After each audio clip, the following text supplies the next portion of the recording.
أعوذ بالله من الشيطان الرجيم. بسم الله الرحمن الرحيم. الرحمن علم القرآن خلق الإنسان علمه البيان. الشمس والقمر بحسبان والنجم والشجر يسجدان. والسماء رفعها ووضع الميزان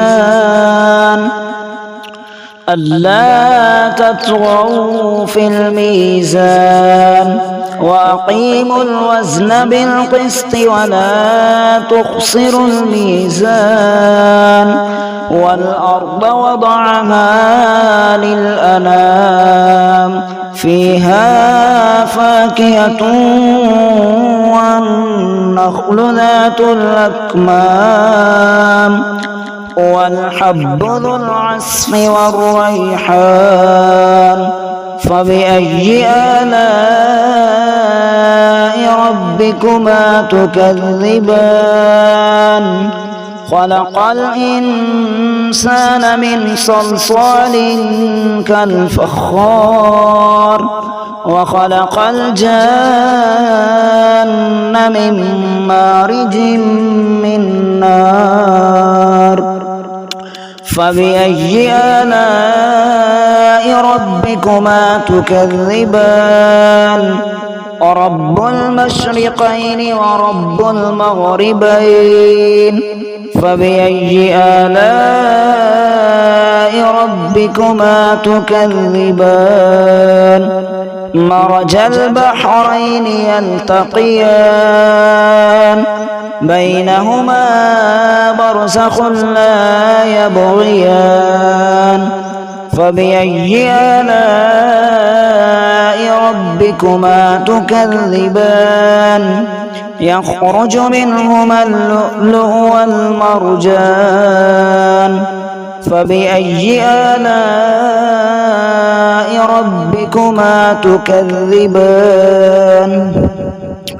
وله الجوار المنشآت في البحر كالأعلام. فبأي آلاء ربكما تكذبان؟ كل من عليها فان ويبقى وجه ربك ذو الجلال والإكرام. فبأي آلاء ربكما تكذبان؟ يسأله من في السماوات والأرض كل يوم هو في شأن. فبأي آلاء ربكما تكذبان؟ سنفرغ لكم أيها الثقلان. فبأي آلاء ربكما تكذبان؟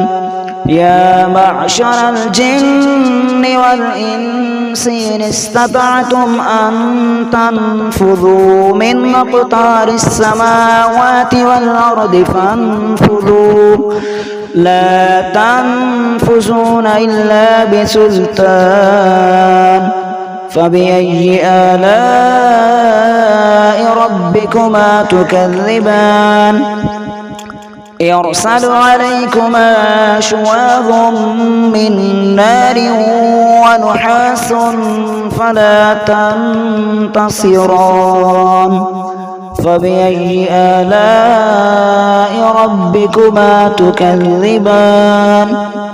فإذا انشقت السماء فكانت وردة كالدهان.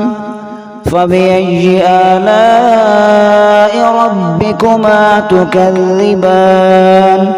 فيومئذ لا يسأل عن ذنبه إنس ولا جان. فبأي آلاء ربكما ربكما تكذبان يعرف المجرمون بسيماهم فيؤخذ بالنواصي والأقدام فبأي آلاء ربكما تكذبان هذه جهنم التي يكذب بها المجرمون يطوفون بينها وبين حميم آن فبأي آلاء ربكما تكذبان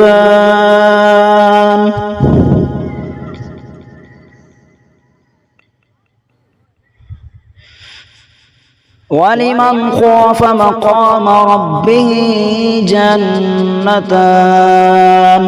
فبأي آلاء ربكما تكذبان ذواتا أفنان فبأي آلاء ربكما تكذبان فيهما عينان تجريان فبأي آلاء ربكما تكذبان فيهما من كل فاكهة زوجان فبأي آلاء ربكما تكذبان